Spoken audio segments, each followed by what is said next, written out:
like they might have run into some kind of trouble. Let's go check out what's going on.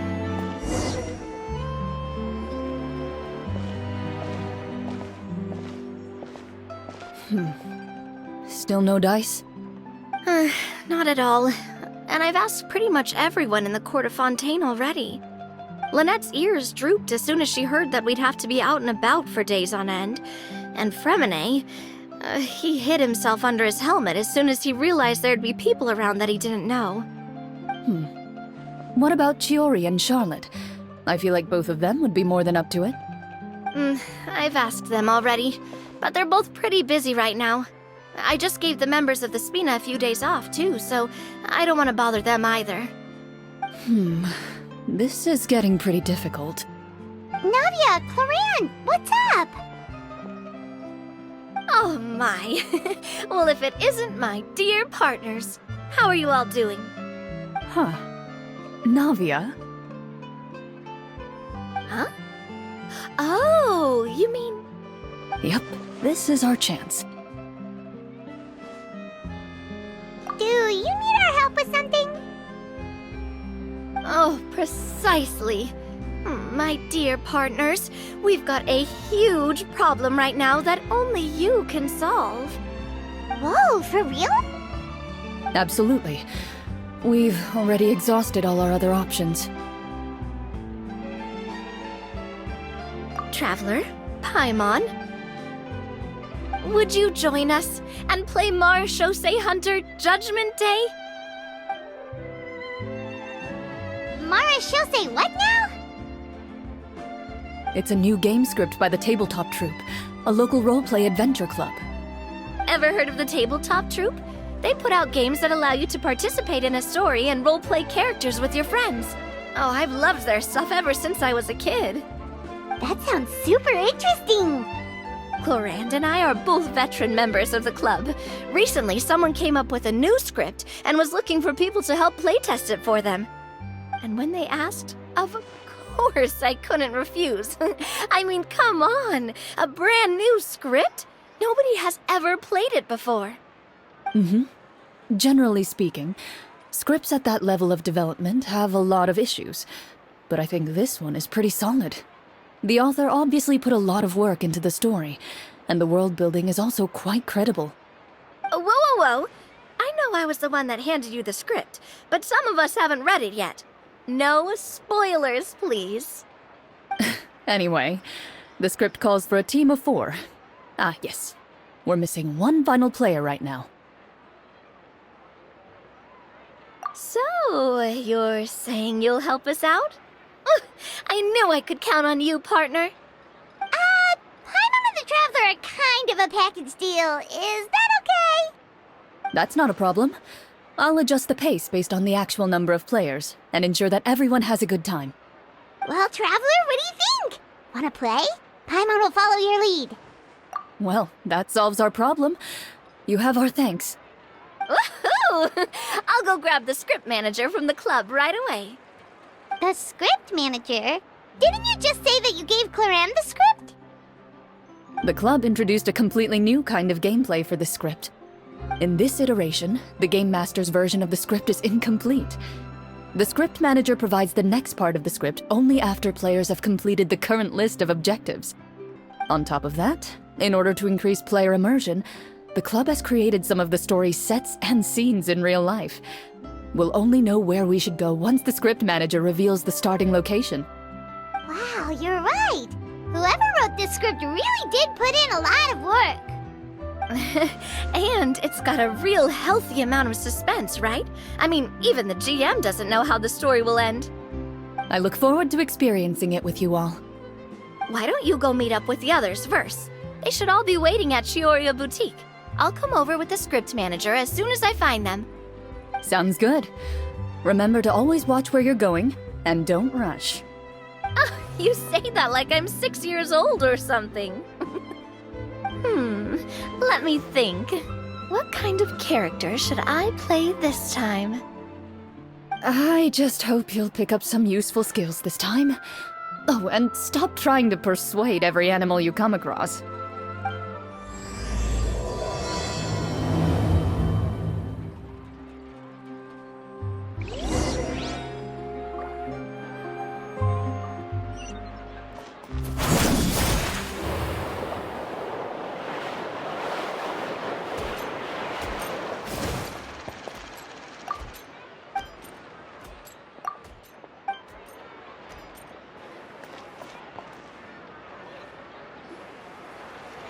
Oh, sorry to keep you waiting. You're back! Huh? And you've got the Traveler and Paimon with you, too! What a pleasant surprise. I assume you'll be joining us for the game then? Linny, Farina! Paimon didn't know you were playing too. Are you also members of the tabletop troupe? I'm more of a casual member, if anything. I haven't taken part in many formal club activities. Lynette Fremine and I play something similar at the Hotel Bouffe Tété sometimes, but I'm usually the GM. Still, I'm sure it'll be fun being a player for the first time. I'm looking forward to it. Well, I'm not a member of the club at all. Clorinde simply woke me up first thing this morning, said there was a good script worth experiencing, and asked if I wanted in. If you're interested, I can give you a referral. That should give you a 40% discount on membership fees. I think I'll wait to see how this experience plays out first, especially when it comes to the quality of the script. If it's sufficiently fun, then I'll join. Do you participate in a lot of tabletop troupe activities, Clorinde? You could say that. She's actually one of the few senior game masters of the troupe. Right. I knew about that even when she was still my subordinate. It's nothing. Really, just a small hobby of mine. Wow. Paimon's so used to seeing you be all upstanding and intimidating as the champion duelist. It's kind of hard to imagine you role-playing with a bunch of friends. Surely you jest. I would never intentionally make things difficult for my players. I maintain a clear boundary between my professional and personal lives. The me you see at court represents the law and order of Fontaine. I put all personal feelings to the side and grant a fair duel to all who seek to defend their honor. But in my personal life, I'm just an ordinary person. Someone who feels anger and sadness, just like everyone else. Well, you say that, but for all the time I've known you, I don't think I've ever seen you cry. I've seen you get angry, sure, but now I'm wondering whether you were actually mad or if it just looked that way from the outside. I was probably in work mode during those times. Is that so? Well, in any case, I just feel like even in your personal life, you don't get emotional very often. So you want to see me cry? That might be a little difficult. A show of anger, though, that might be something I could accomplish. No, that's not what I meant.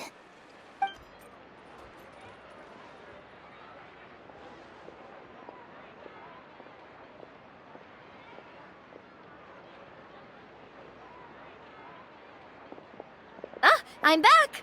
Here, allow me to introduce you to the script manager, Mr. Florian. Pleasure to meet you all. Hello. Wait, are you a champion duelist too, Mr. Florian? Oh, no. This is just the costume provided by the club. I occasionally play a few of the roles in my scripts. That sounds like a lot of work. It's nothing. It's the least we can do to give the players a more immersive experience. Anyway, allow me to give you a brief introduction of the script. This script was adapted from the real history of the Marechaussee Hunters. You all will play the role of hunters from a bygone era and resolve a series of events unfolding in the capital.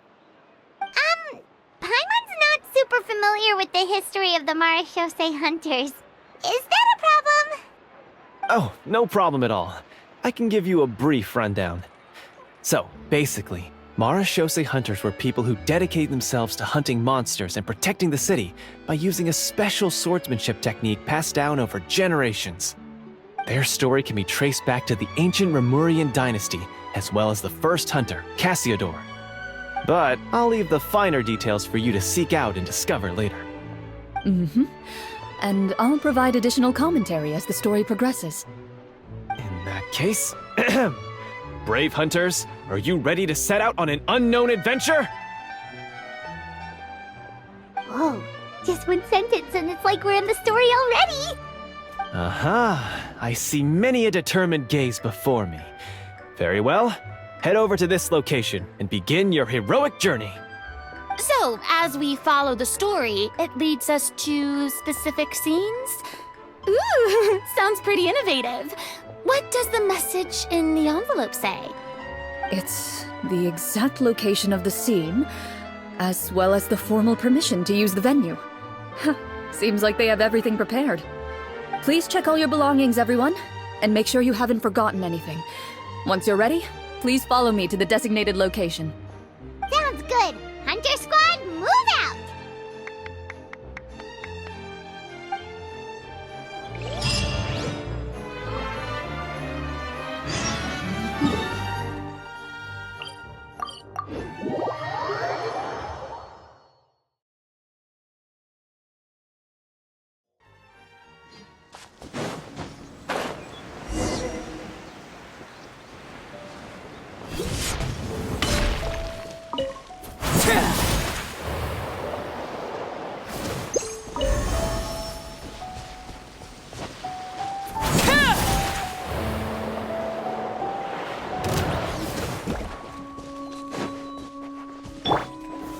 Stabilize!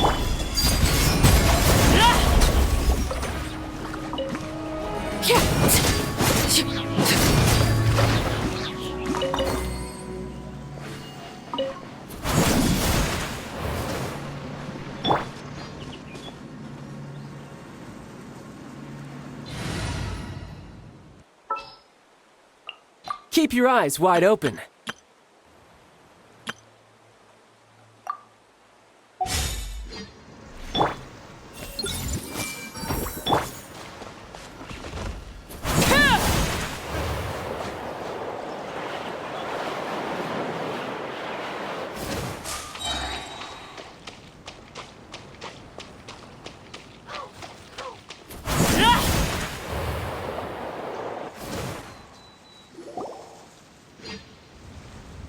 Whoa, they really have thought of everything. Even the phaetometer is here and ready to go for us. The phaetometer. What's that? It's a card that's used to determine action success or failure. We'll need to use it when we try to use certain skills. And what about all the dessert and tea? Is that for us as well? That's what the message said. Oh, really? That's so nice. It feels just like a tea party with friends. Those snacks have Paimon's name written all over them! I think you might be more of a snack hunter than a Marachose hunter, Paimon. Snack Hunter Paimon reported for duty! If there are delicious snacks to be found, Paimon will track down every last one! The desserts are great. But I'm still looking forward to the story more than anything. Very fair. Then, let us begin. First, please pick up the blank character cards in front of you, and write down your name and profession. You can find an abbreviated version of the rules printed on the back of your character card. If you have any questions, feel free to ask me. In this story, everyone is a Marachose hunter. To reflect this, the club has prepared a small badge for everyone. Ooh, nice! As hunters, you have proficiency in swordsmanship and fighting by default, so there's no need to allocate any additional skill points to those areas. Swordsmanship? So there's a fighting part to all of this? Paimon's not sure she can do all that on her own. Maybe Paimon can just stick with you? Why don't you share a character card then? The Traveler will be the Marachose hunter, and you can be her little floating assistant. Kinda like in real life. So, for the name, do I fill it out with the name of my character? Yep, it can be any name you like. You can use your real name too if you want. I do that whenever I get too lazy to think of a new name. Oh, so it would be like experiencing a different life, but still as yourself. That's not a bad idea. In that case, I think I'll continue to use the name Linny then. Next up is the skill sheet. You have a limited amount of skill points that you can use to learn a number of skills. The more points you invest in a particular skill, the easier it will be to pass associated checks. I'll take Persuasion and investigation. Those are must-haves when it comes to missions like these. Oh, those skills sound like they'd be useful for gathering intelligence. Good idea, Navia. Just as expected of a veteran player. So, should we also take those skills then? Not necessarily. Since we're working together as a team, we could leave the negotiations to Navia and use our skill points to pick up other useful skills. For example, I think I'll take stealth and sleight of hand. That will give us more options if we run into any situations we can't negotiate our way out of. Oh, interesting. I wasn't thinking about it like that. I suppose it's not so different from an acting troupe. Everyone has their own role to play. Let me see. I'll take art and performance. I'm not quite sure what use they'll be, but I'm not as knowledgeable about the other skills, and I am not too confident I'd be able to roleplay them well. Well, that leaves us. What do you want to learn, Traveler? Ooh, so you want to help people when they're injured. That's nice of you. Ha! Gotta say, this suits you really well. Nothing boosts morale like good food. So what do you think? Are you sure you want to learn these two skills? Sure, what do you want to learn? Oh, something that'll help you get a read on other people's thoughts. Sounds useful. Ha! Gotta say, so what do you think? Are you sure? Let's see. Oh, looks like you each have enough points to choose one final skill. You've all picked such classic skills. It's fine to go a little bit out of the box, you know. Why do I get the feeling she's getting ready to cause trouble? For example, this one here. Summon. Doesn't it sound super mysterious and cool? Oh, I saw that one just now as well. The description says, this skill can be used under certain circumstances to summon characters or creatures that fit the script's world-building rules. The script's world-building rules, huh? But how are we supposed to know what a Marashose hunter can summon? Oh, that's not for us to worry about, my friend. Just learn the skills that interest you, and the GM will take care of the rest. All right, you've convinced Paimon. Let's learn summon then. Paimon can't wait to see what kind of thing shows up. Well, now that everyone's more or less finished creating their characters, we can begin. Since two of our players are doing this for the first time, though, let me ask. Would you like to play on easy mode or authentic mode? What's the difference between the two? Well, in role-playing games, the story sometimes changes based on the decisions of the players and the results of the Fatometer. For example, if you fail a check, that means you cannot use the target skill in that scenario. A critical failure may even result in further negative consequences.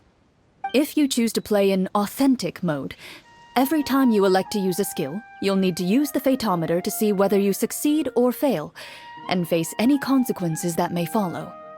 If you choose easy mode instead, every check will be successful by default, and you won't have to worry about luck playing a factor.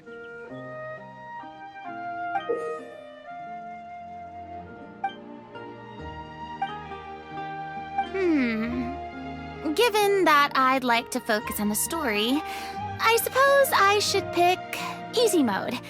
I'd feel bad if I brought the team down by failing my checks. Huh?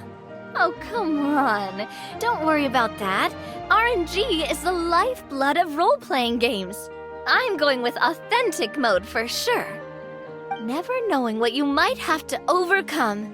Ugh, doesn't that sound exciting?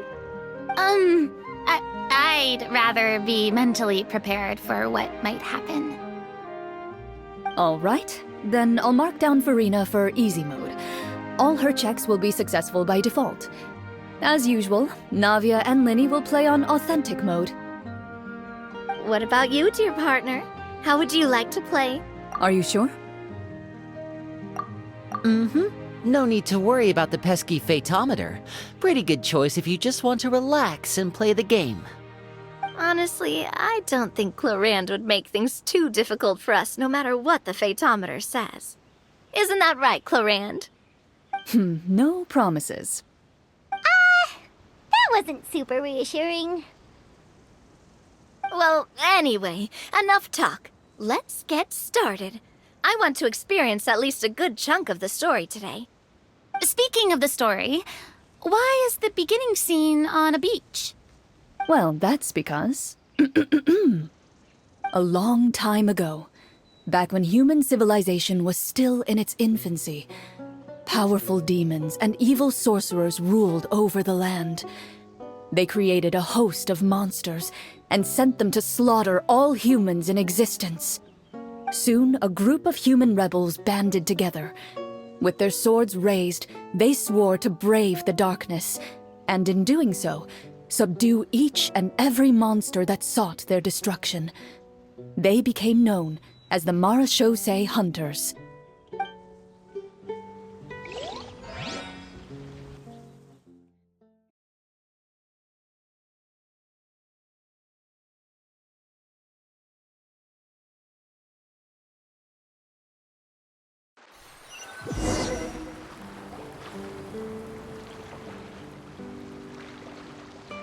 Sometime later, as a member of the Marachose Hunters, you receive a commission. Following the address provided on the message, you take a boat and arrive at this strange city. As you inhale, you can taste the slightly salty air of the docks as you begin to survey your surroundings. There aren't many people in the vicinity, but you do take note of a few others who, like you, seem to be sizing up this place. Your eyes meet, and you realize these people are fellow Marachose hunters, likely led to this location after receiving the same commission as you. You're all Marachose hunters too, right? Allow me to introduce myself. The name's Navia, monster hunter by trade and helpful neighborhood businesswoman on the side. What say you to traveling together? We can help each other out on the road. Okay, count me in. My name is Linny. I've been wandering since I was little and picked up a few less than legal tricks along the way. I was adopted by a Marachose hunter and later chose to follow in his footsteps. Is this where you introduce your character to everyone? It sounds like they've done this dozens of times. My name is Farina, and, I grew up in a noble family. I always had a strong interest in performance and the arts. Even though I'm a Marachose hunter, what I really want is to be a performing artiste. Hey, that's really cool. You can do it, Farina. That's exactly how it's done. Paimon is Paimon, a good friend and companion to this Marachose hunter right here. I've been studying the culinary arts since I was a child. I hope my delicious food can help boost people's spirits. That's wonderful. I'll be looking forward to your cooking during our adventures together. Well, if we're all here for the same commission, why don't we take some time to confirm what we need to do? You open your envelopes at the same time. The message reads, "To the honorable and trustworthy Marachose hunters, our kingdom is currently facing a grave crisis. The lands outside the capital have been overtaken by monsters, and our people are being led astray by forces of wickedness. We beseech you, please help us resolve this crisis and return peace and stability to our home." Huh. The layout of this city looks super familiar. It kinda reminds Paimon of Mondstadt! The scriptwriter must have used a real-world city as a reference when coming up with the map. As experienced hunters, the layout of the city reminds you of places once traveled. You recall the sight of tree-lined streets and the gentle tranquility of days gone by. Yet, as you regard the city in front of you, it appears to be little more than an empty shell. Its hollow gates are open to you, beckoning you to come forth and bring salvation back to the town.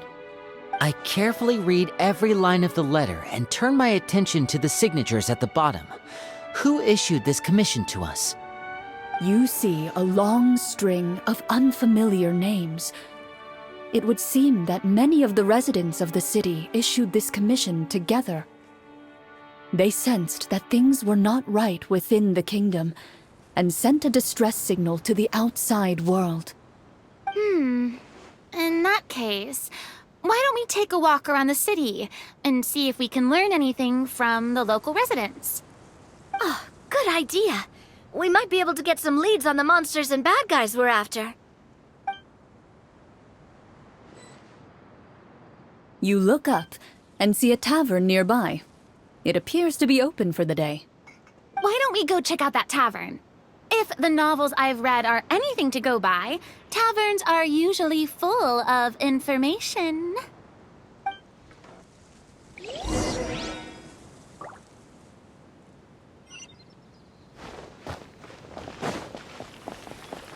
As you approach the tavern, you find a plainly dressed woman standing nearby.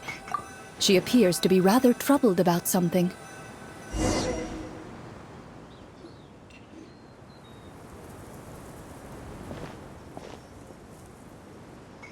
Greetings, friend. Lovely weather we're having today, don't you think? Oh, hello. I suppose you're right. The weather today is quite lovely. If only those monsters out there would stop causing trouble. It seems like every character included in the script has a certain amount of useful information to offer. If we keep asking questions, we might be able to get some good leads. Oh, come now, don't be sad. Life is all about optimism. Oh, that reminds me. What did you have for breakfast this morning? Huh? I don't think that's the kind of question we're supposed to ask. Nothing turns a frown upside down like good food. How about some macarons? I could make you some. You didn't even take cooking as one of your skill proficiencies. That's not necessary, miss. Excuse me for saying this, but you don't really look like a chef. Besides, I'm not really a fan of sweets. So you're someone who barely smiles and doesn't like sweets. You're really starting to remind me of this one friend of mine. Hey! Did she just... me? Clorinde must have broke character for a second. This isn't getting us anywhere. Traveler, maybe you can think of something.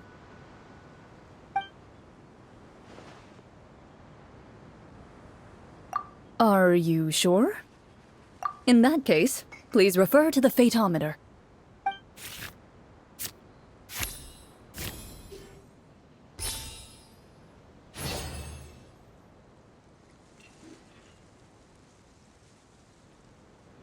Whoa, it was a success! You remain silent as you prepare a pot and fire to use for cooking. The woman stares at you with her mouth agape as you skillfully cut the ingredients and toss them into the pot. After some time, a rich aroma begins to fill the air. Even a passing cat can't help but stop in its tracks and look up in anticipation. Please have some food. Who knows? Maybe you'll feel better after eating something delicious. Whoa, that's amazing. Wait, so as long as you pass the check, you can pretty much do anything? And it won't be seen as absurd? Oh, thank you. You were right. This food really did make me feel better. So, what had you so worried earlier? Could you tell us a bit more about it? Okay, let me fill you in. A horde of monsters suddenly appeared near the capital recently, so all the guards were dispatched to fight them.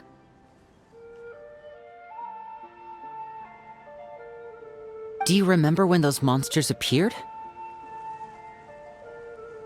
I'm not completely sure. All I know is that my husband was dispatched to fight them 3 days ago. Do you know where he was sent? It all happened so fast. When we said our goodbyes, he couldn't even tell me where they were sending him. You have our thanks, friend. We'll find and defeat those monsters as soon as possible. We sincerely hope your husband will be able to return to your side soon.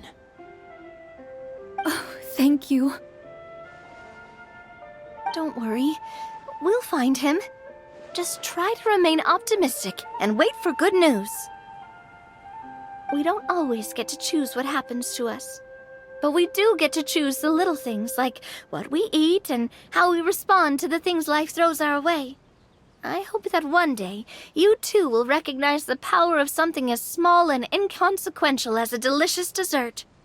I'll do my best. You bid farewell to the woman, and continue your journey further into the city.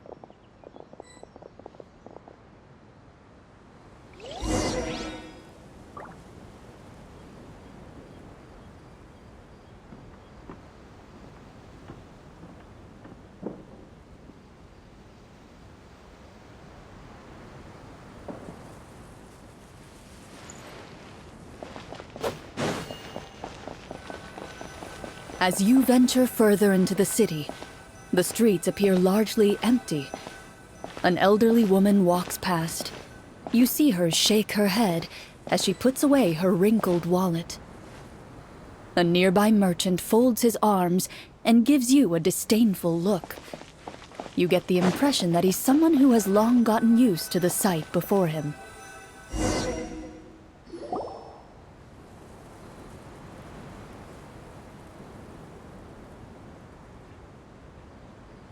Although he doesn't seem very friendly, merchants are usually a good source of information, right? Pardon me, sir. I'd like to ask a question if I may. That depends. How much are you willing to pay? How about this much?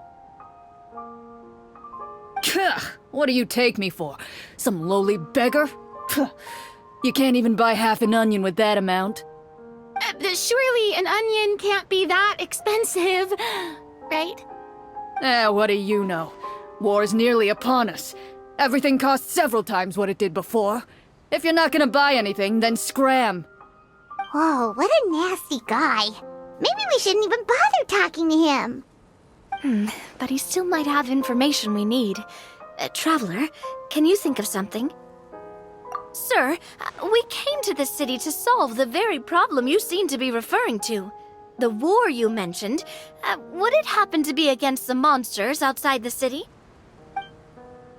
If you happen to be well informed and know a thing or two about what's going on, we'd appreciate it if you could share that information with us.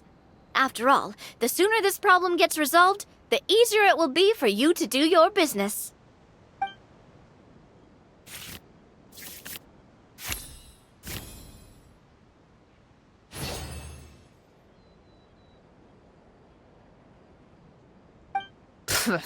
Well, things are basically as you said, young lady. Those monsters are camped outside the city, and they've been destroying all our trade routes. We have limited reserves within the city, so if this continues, we're all gonna be in big trouble. Wait, you're saying no one has put a plan in place to distribute supplies or maintain order? We could all starve and those nobles in the palace wouldn't even break a sweat. Who knows? Maybe they've been in cahoots with the monsters all along. That is concerning. All right. That's all the information you need, right? Off with you now. I've still got business to do. You know, if you smiled a little more, you'd definitely get more business. And I bet that would make your life just a little bit sweeter. I'm not saying it's guaranteed to work.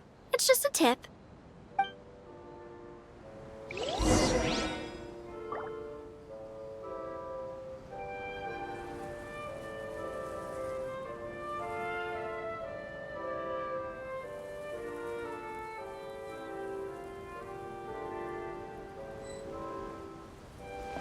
Should we try to go somewhere with more people?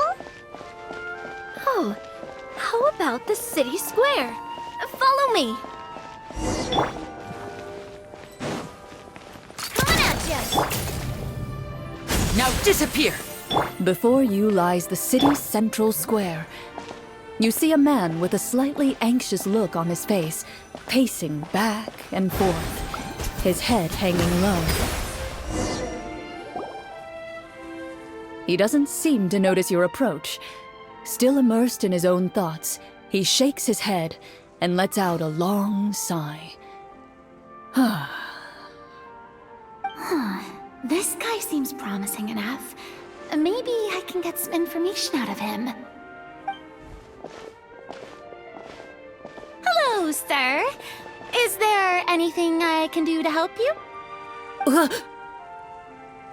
Wait, you're... I'm... Oh, dear goodness!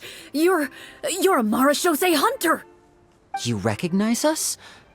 Ah, are you one of the people who wrote the commission letter? Yes, yes! Oh, I didn't expect you to actually come! Oh, what great news! The city is saved!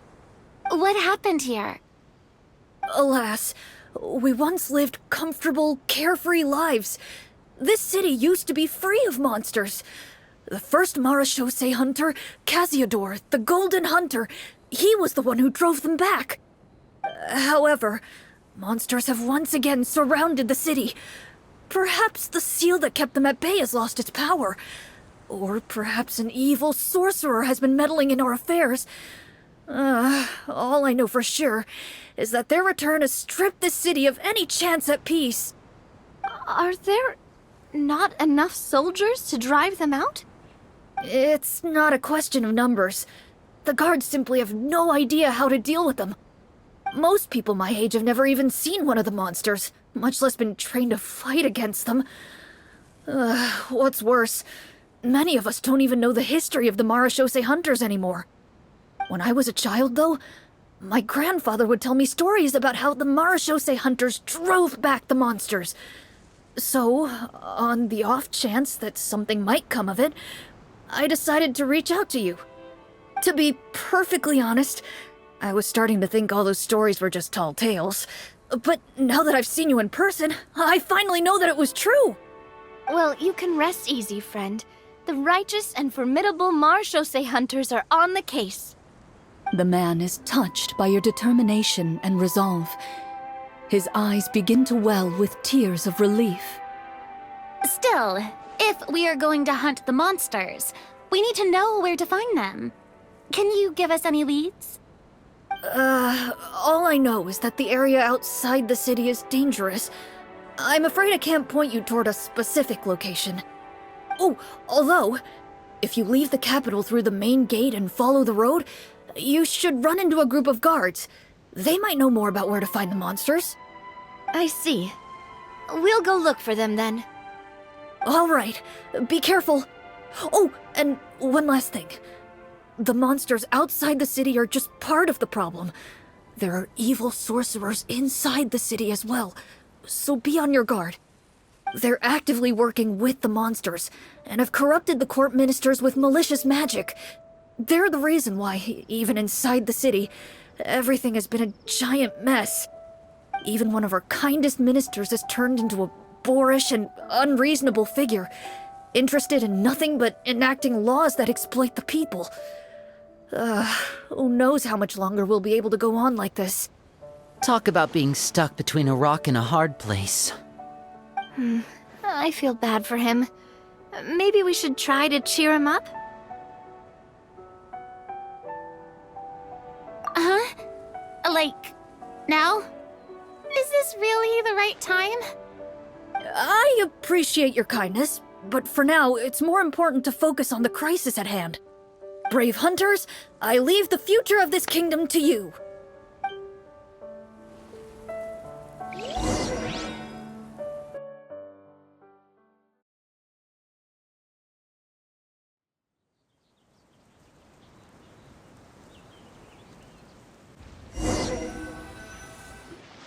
If I understood correctly, there are currently 2 problems in the kingdom that need solving, right? Exactly. We need to defeat the monsters outside the city and take down the evil sorcerer stirring up trouble from within. But which problem should we tackle first? Well, this seems like a good moment for a break. Take some time and discuss what you want to do. Let me know when you've made your decision. I really didn't expect the people in the city to keep us at arm's length like that. I totally thought the hunters would be treated like heroes. Well, Clorinde said the script took cues from the real history of Fontaine, right? Maybe the real-life Marachose hunters were also treated like that. I wouldn't say it's a perfect representation of history, but there are definitely some similarities. Would you like to hear more about it? Sure. As long as it doesn't spoil anything in the script. You've brought up bits and pieces of the hunter's history before, but it was all in passing. Paimon wants to know too! The hunters were super powerful, right? Were they all from a special line of supernatural beings or something? Kind of like the yokai in Inazuma? No. All Marachose hunters were ordinary mortal fighters. The only thing that set them apart were the special sword techniques passed down over the centuries. Huh? So you mean anyone could become a Marachose hunter? In theory, yes. All you would need to do is survive the rigorous training and master the swordsmanship techniques required to fight the monsters. Still, most people dropped out at the early stages, and others called it quits the minute they saw a monster in person. To become a hunter, you must be strong in both body and mind. What kind of monsters did the hunters fight exactly? Oh, and the evil sorcerer the script mentions. Did they exist in real life too? The land of Fontaine once played host to an ancient dynasty known as Remuria. After that dynasty fell, monsters began to appear, intent on obstructing humans from establishing a new social order. One of the ancient sorcerers of Remuria used his power to assemble a formidable army of golems. He sought to use that force to establish himself as king. Now wait a second. Don't tell me that guy was the inspiration for the evil sorcerer in the script.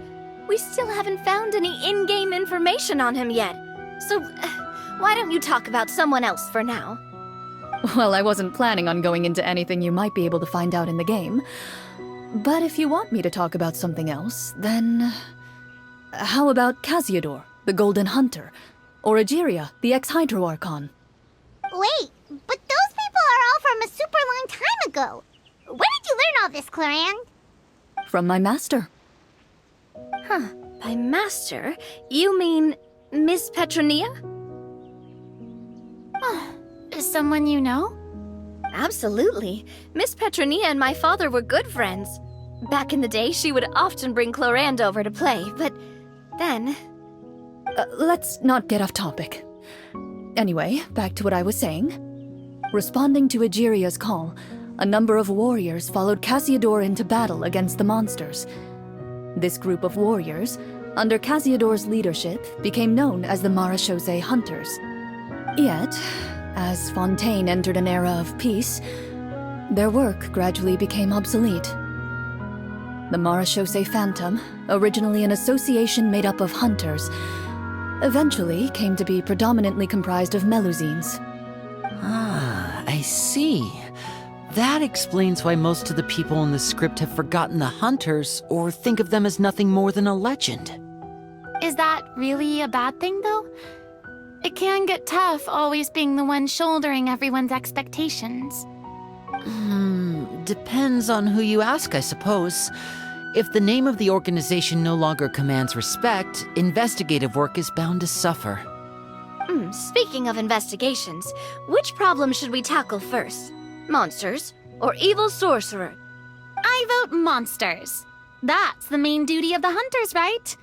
We can come back to the sorcerer later. Well said, Miss Farina. Plus, if the sorcerers really are the masterminds behind this whole thing, defeating the monsters could give us some clues on their intentions as well. What about you, partner? What do you think? It's decided then. All right. After some discussion, you decide to turn around and head out of the city.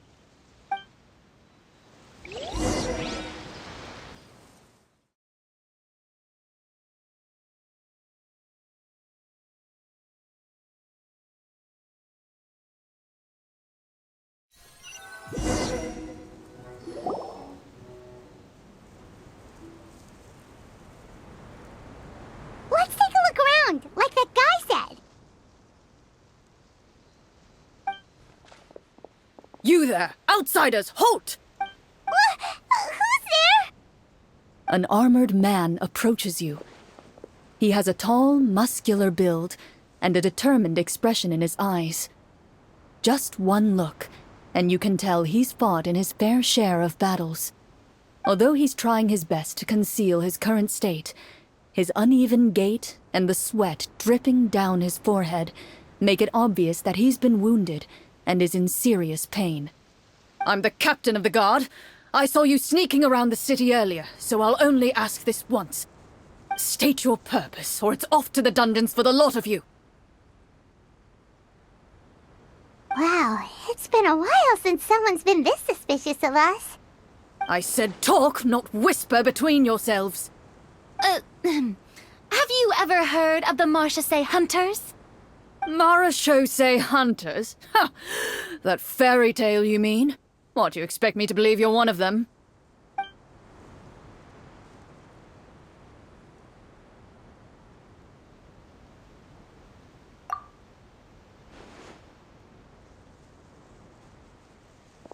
Sir, we were indeed in the city earlier, but our purpose was only to gather information on the monsters.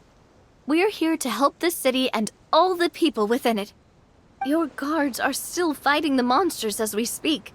They could be seriously wounded and in grave need of support. You need all the help you can get.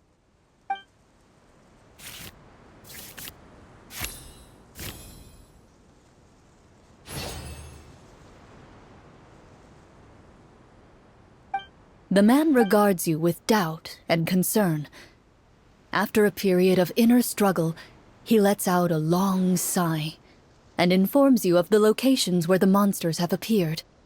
Those monsters aren't easy to deal with, but if you insist on going, I won't stop you either. I just hope all the guards will be able to come back to their families alive. I wish you the best of luck.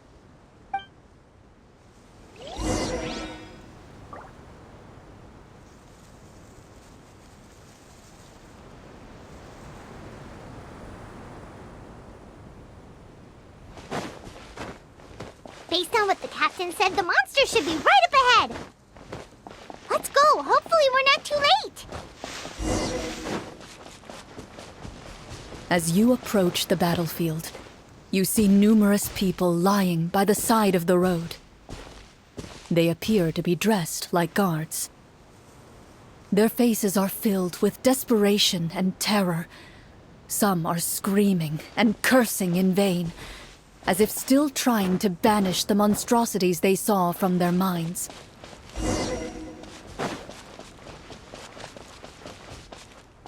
A few of the wounded look up at you in shock and disbelief. Quick, leave this place. Turn around and don't look back, they yell.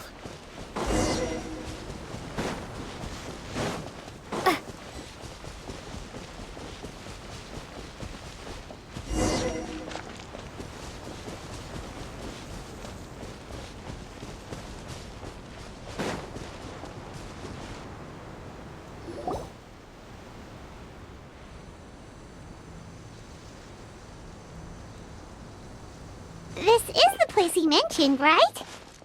You see broken iron swords scattered all around you, and downed trees riddled with terrifying claw marks. All the signs point to one thing. A truly devastating battle just took place here. Be on your guard, everyone. The monsters might still be around.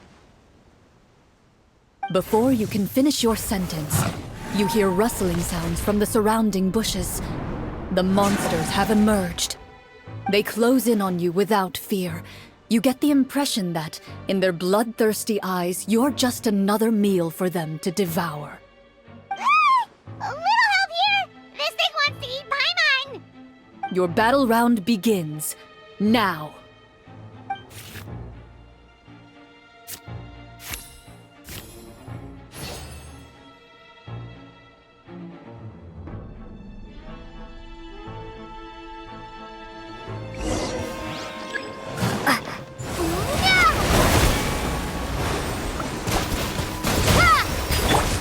A proper send-off from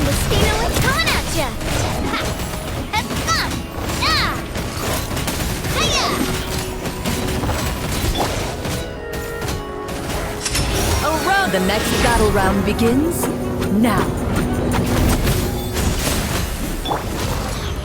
Coming at ya! Hey there! Fire! Well, with rocks. Haha!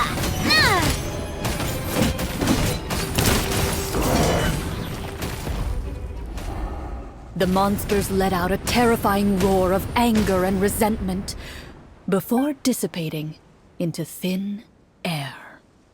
Oh, thank goodness it's over. We're lucky the Marashose Hunter class came with all those preset skill points. Otherwise, we would have been in some real trouble. I never knew the Fatometer even determines the amount of damage you inflict. If you get unlucky, isn't it just game over right then and there? That's part of the fun. The uncertainty of fate is what gives these games their appeal. Just as you begin to celebrate your victory, a suspicious lump on the ground catches your attention. A suspicious lump? Wait, could it be the thing that appears after every battle? I walk up to it, crouch down, and begin to carefully examine it. I've still got my right glove on, so it should be fine for me to touch it, right? As you investigate the mound, you discover that the exposed portion appears to be made of wood. It was previously obscured by the large form of the monsters. With the monsters gone, the small protrusion now awaits your discovery, poking out of the ground like a shy flower bud. Whoa, it's a treasure chest!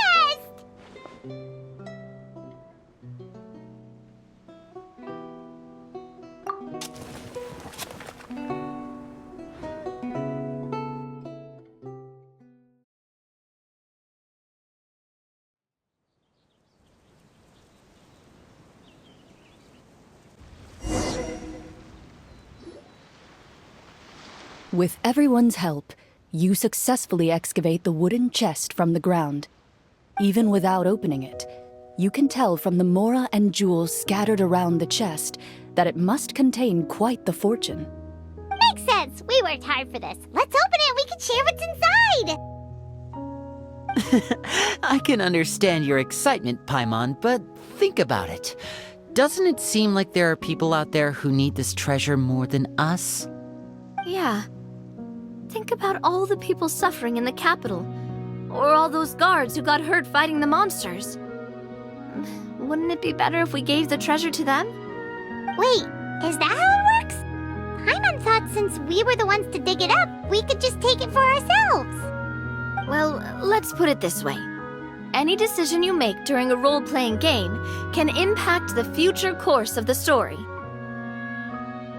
But would the people really believe us? It's hard enough for us to prove we're Marashose hunters. What if they think we procured the treasure illegally? They might get even more suspicious of us. That's definitely something we should consider. Maybe we can come up with an explanation in advance. Well, if donating it could cause that much trouble, why don't we use it to buy some gear and fill up on good food? Then we'll be ready to fight even more bad guys. Looks like you're facing a difficult choice once again. Well, it's getting late. Why don't we call it a day for now? Wow, where did the time go? I'm not sure if it's because I'm having so much fun with you all or because the story is particularly enticing, but I feel like I could almost keep going. Here, here. Ooh, how about we play through the night? I'm not sure I'll have enough energy for that. Yeah, that won't work for me either. Lynette will give me an earful if I get home too late. I understand how you feel, Navia, but we have to change venues for the next part of the story anyway. Huh? Another location? There's a special note for the GM at the end of this section that says to proceed to an indoor set for the next part of the script. Whoa, they really pulled out all the stops for this new script. Well, even if we end the game for the day, we can still stay a little longer and hear Clorinde finish her story, right? Paimon wants to hear more about the history of the hunters. Something tells me you just want to finish the free desserts before we break for the day. That's just a coincidence, okay? Besides, to Paimon, not finishing free food feels even worse than having to buy your own.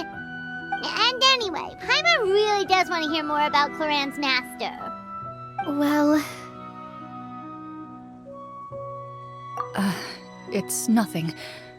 I appreciate the concern, but it's all in the past. It won't do any harm to share these things now.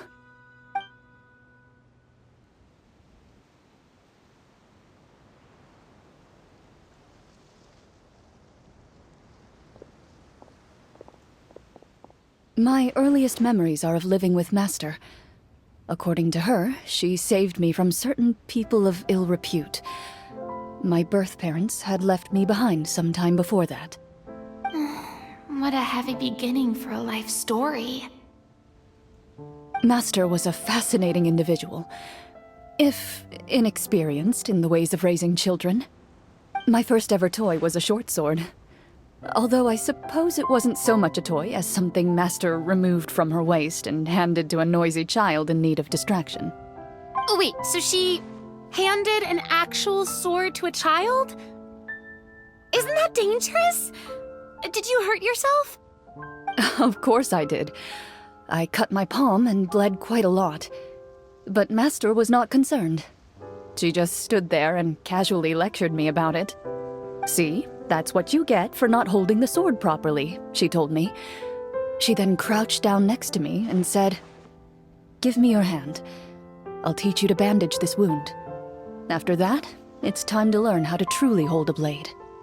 Excuse me for asking this, Clorinde, but how old were you exactly when all this happened?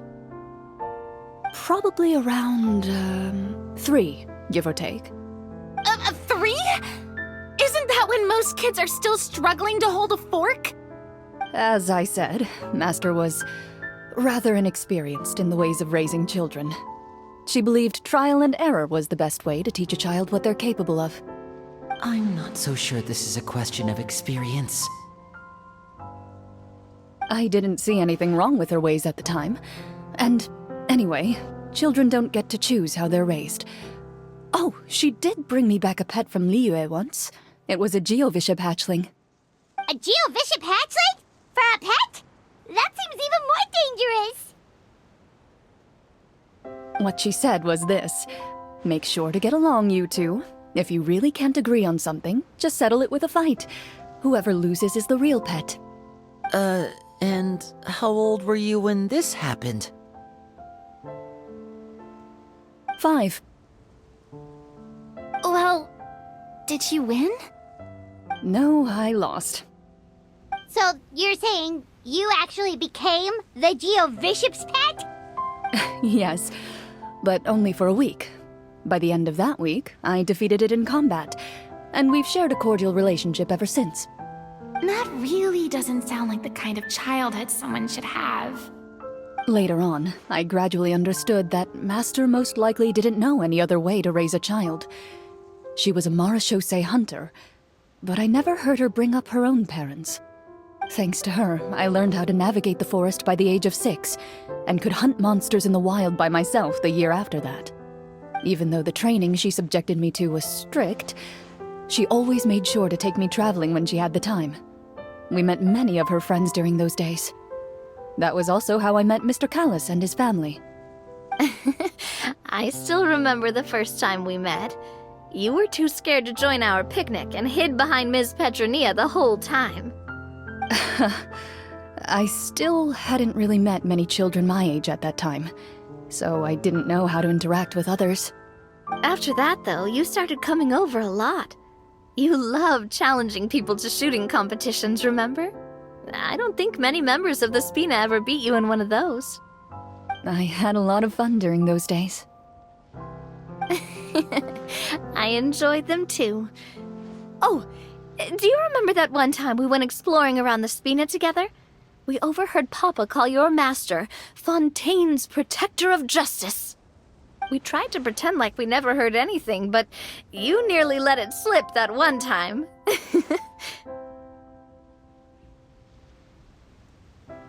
Protector of Justice? Oh, wait, you mean that vigilante hero from 20 years ago? The one who is always active at night? Yep, that would be her. She often would put on a black cloak and go out at night. I never knew where she went or what she was doing. Until, like Navia said, we overheard the truth from Mr. Callis that night. 20 years ago, huh? I still remember the guards leaving all kinds of witness reports about her on Nervalette's desk. My apologies. Oh, there's no need to apologize. You had nothing to do with it. And anyway, everything she did was for a good cause. Although, calling herself the protector of order was a bit much. Especially when she deliberately operated outside the law. Huh? When did the Protector of Justice become the Protector of Order? Oh, she had a bunch of code names. I heard she would just come up with a name on the spot whenever she was asked. Later on, she probably got sick of answering those questions and decided to stick to just two. The Protector of Justice and the Protector of Order. That sounds like her, all right. I bet she forgot which of the two she'd use by the time she got back each night. Well, she certainly sounds like a fascinating individual. With her strong sense of justice, it's no surprise her student followed in her footsteps. It's true. I always wanted to become like her. Someone powerful, independent, and with a strong sense of conviction. But...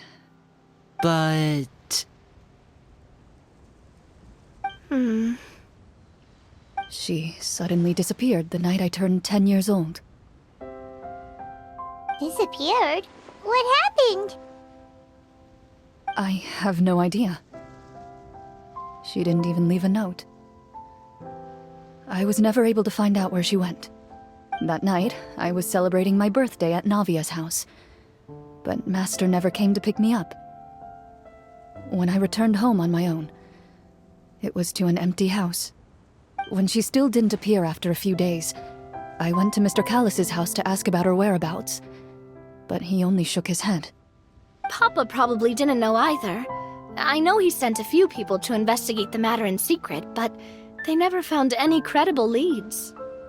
Don't worry, I understand.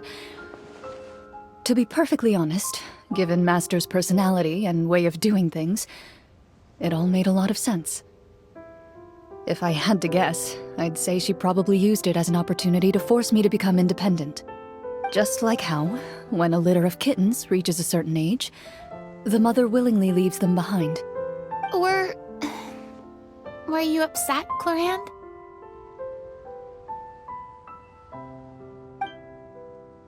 I was at first, but not anymore.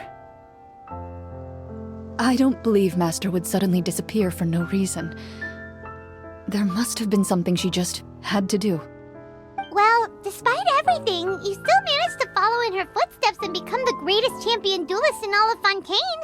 You're practically a living symbol of law and justice. I suspect my position would be far too by the books for her. Master always did whatever she pleased. But you're right. I suppose I do take after her in some ways. Who knew Clorinde had such an interesting past? I never had the chance to ask her about it before. I wonder... if Clorinde's master were the champion duelist back then, would that duel against Mr. Callis have gone differently? Oh no. Judging by the atmosphere, Clorinde and Navia are probably thinking something similar. The mood just got super awkward all of a sudden. Well, anyway... Would you look at the time?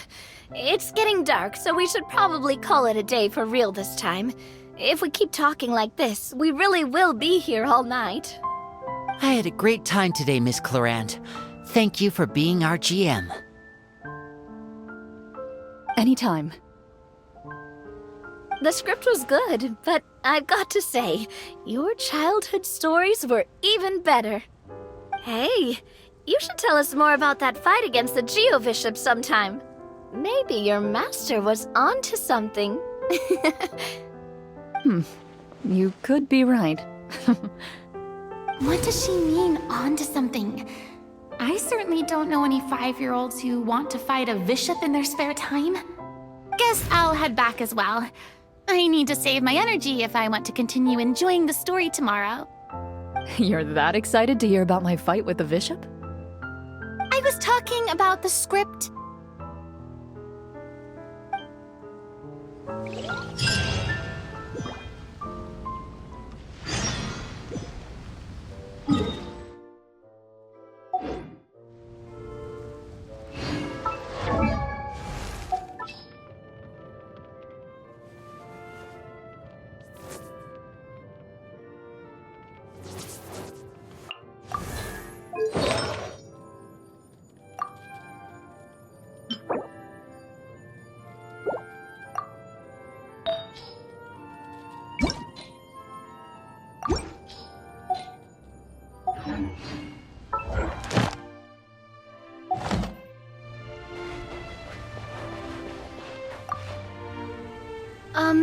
Just between the two of us, could you tell me what it was like to be the Geobishop's pet?